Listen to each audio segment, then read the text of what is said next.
What's up, you guys? How y'all doing? I have returned for my recap of the Nashville Supercross. It was a 250 East-West showdown in the 450 class. Oh my God, there were quite a bit of crashes in both classes. And let me tell you, I'm going to try to squeeze all this in one video, but I will try to keep it a little short. But we'll see how this goes. But in the meantime, you guys, remember, subscribe. It's how this channel grows. You won't be seeing any stuff from the races like how Cooksey does, like how Cooksey finds his stuff to put on his videos. Mines are clearly race free of all that, are pretty much free of all that stuff, especially since I don't want to get on anyone's terrible side with that. I don't want to get on Fell's bad side here. But anyway, guys, just remember, subscribe, and let's get into this. Put up my banner here. As it says, plenty of crashes. Jett Lawrence, critical win. And as you can see on my title down below, I have put Pro Circuit loses red plates. And I got to tell you, if you're on the Pro Circuit Kawasaki 10 and I do not want to be under that tent, let me tell you. Because really, I really hope that Cameron McAdoo wasn't read the riot act when he ended up putting Levi Kitchen down on the opening lap, and Kitchen appeared to be hurt. But for Cameron McAdoo, his day just started out terribly, and unfortunately, that was only the beginning of what was to come. Because in practice, he tangled with Gage Linwood, one of the privateers, and I know Cooksey had a chat with him and an interview there. And by the way, go check it out because I don't have any connections with any of the riders out there. But still, anyway, I don't think that was an intentional takeout, and definitely Gage Linwood certainly not at fault. Was Cameron McAdoo at fault? In my book, sort of, but still, I don't think that. I do think that McAdoo should have paid attention, and I know that Cooksey made a valid point there. But I also think that if you're out on the track and you're kind of trying to, and you're just checking out some lines, all right, but still, you really gotta keep your focus up. Now I've had my fair share of moments where sometimes my focus kind of goes away, but it didn't get to that kind of stuff. And of course, I've had some crashes through my life of riding, but fortunately, they were all kind of not really too serious, or some were kind of worse than others. But I was fortunate enough to just have a dislocated shoulder in 26 years of riding, and that was in 2009.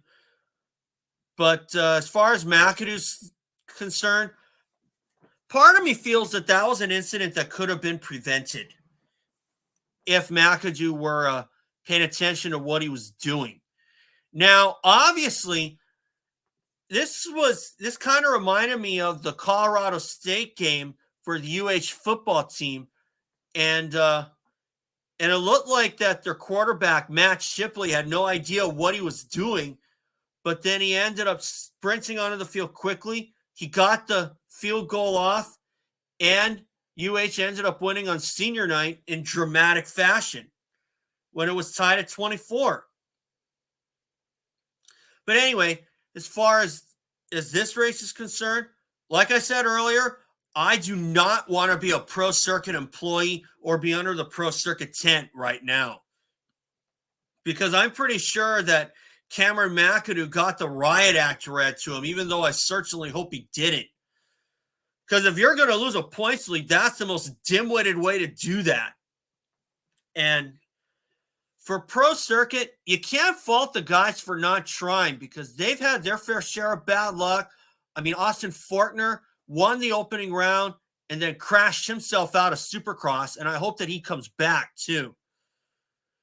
And Of course, Cameron McAdoo inherited the points lead a little while later, only to lose it off an injury and then colliding with his teammate Levi Kitchen.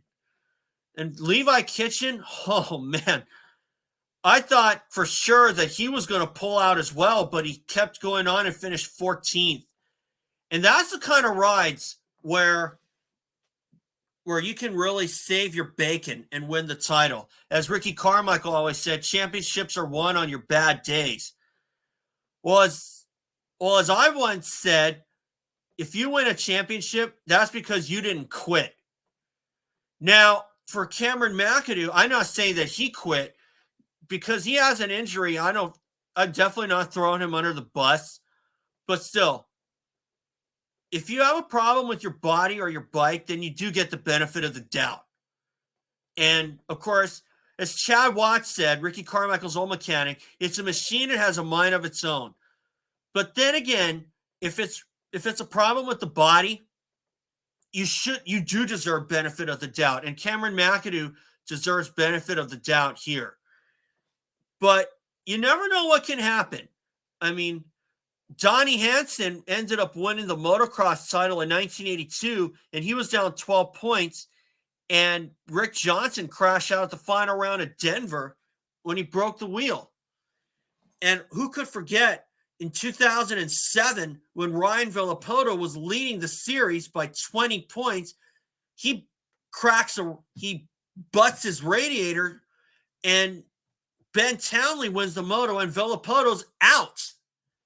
And Villapoto would see his 20-point lead go up in flames. So you never know what can happen. And I'm definitely hoping that Cameron McAdoo will be back.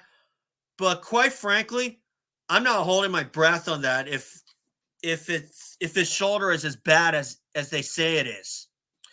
But as for Levi Kitchen, I'm sure we'll see him for the next round. And RJ Hampshire winning it, going from gate to flag.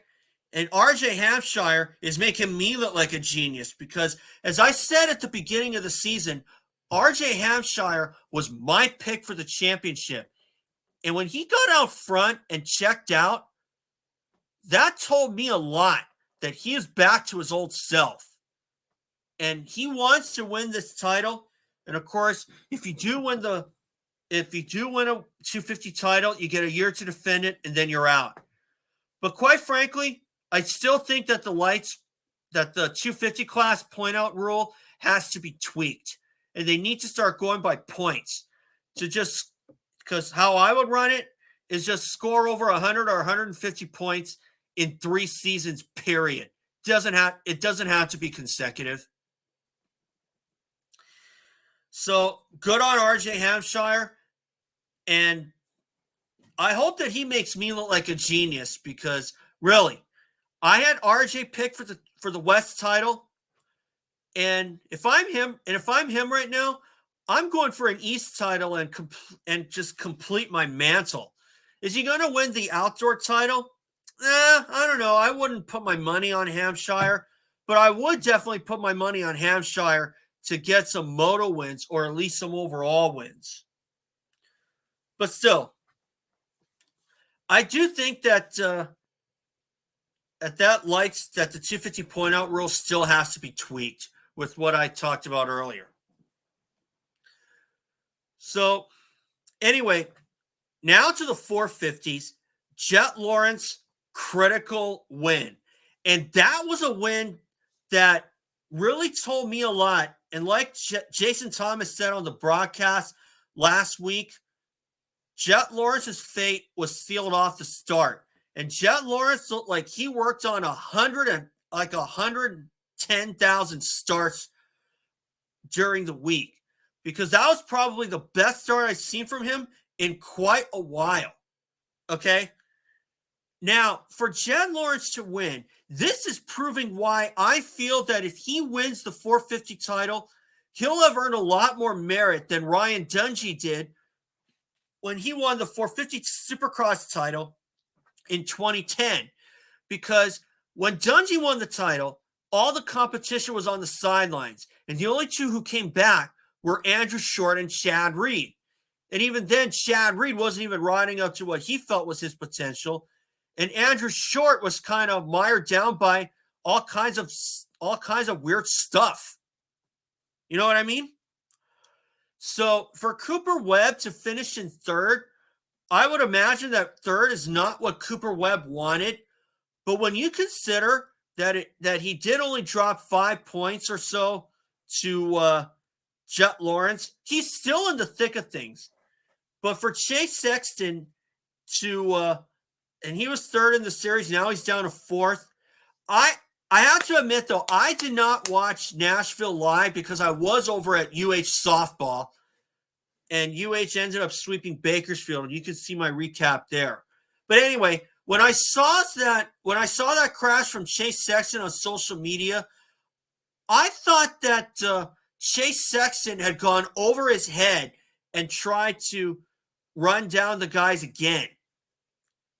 You know, kind of like when he was on Honda and he would have all these dumb crashes or whatnot. But now that I know that it was supposedly a rock that's stuck in the throttle casing, I'm more than willing to definitely not throw Chase Sexton under the bus and know that it was the bike and not the person that was the cause of that crash. And frankly, I think that Jett Lawrence or Chase Sexton should be okay, and he will be ready to go for Philadelphia. But one guy who will not be at Philadelphia, or for the rest of the season for that matter, Ken Roczen. And I got to tell you, when I saw Ken Roczen's bike just go up in smoke, immediately I thought that Ken Roczen had his brake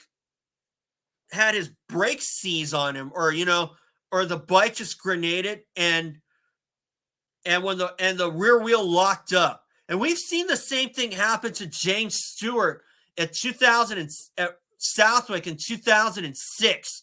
And we all know how that ended up. James Stewart ate it terribly off one of those dip sections when the track was being raced in the opposite direction. That's what I thought happened, that the rear wheel had locked up. And the only guy who really saved himself from his bike grenading the way that Ken Roczen did was Chad Reed, because I can remember him pulling the clutch in 2004 at San Diego in the heat race, and the bike had locked up on him. The rear wheel did not even spin. Okay? So Chad Reed is the only guy so far that I have seen who was able to save himself from a terrifying crash. And Davey Coombs said it best at the time. That is skill. And not a lot of people would have the wherewithal to think that quickly in the air.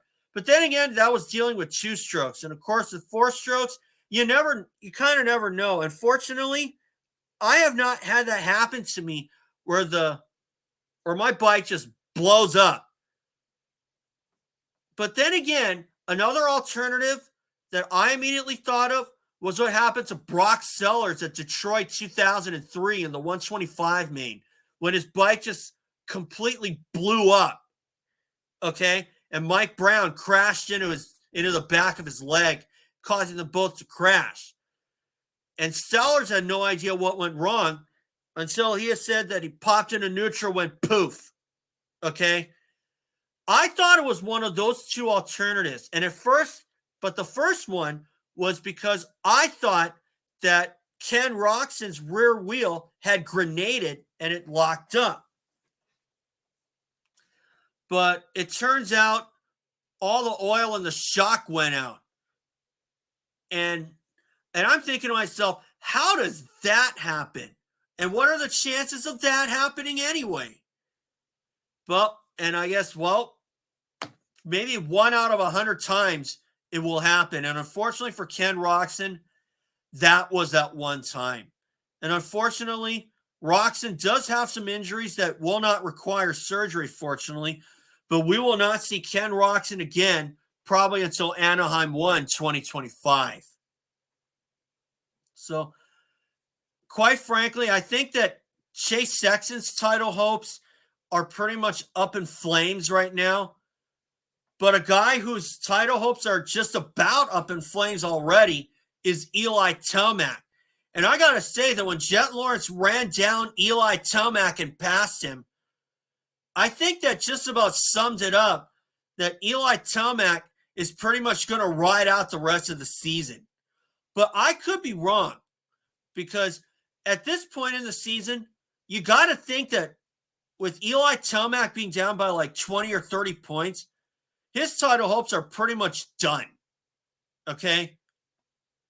And unless Jett Lawrence has another terrible race like he did in the third main event of St. Louis, I don't see Eli Tomac as Supercross champ this year. And I have a feeling that Achilles injury really zapped some of his speed. So, really, if you're Eli Tomac right now, it's all about getting at least one more win before the season is done. But some part of me feels that Eli Tomac may have came into 2024 a little bit unprepared. You know, he was coming off that Achilles injury. And sometimes when you come back from an injury, it really zaps your speed, and you have a hard time trying to get back to the level where you once were. Just ask Damon Huffman. When he won the Atlanta Supercross in 1997, he broke his leg the following week, and he was never the same guy after that. Ezra Lusk as well. When he broke his shoulder in the first practice session of 2000 in the Supercross season, he was never the same guy, save for a third overall in the 02 Nationals for Team Kawasaki.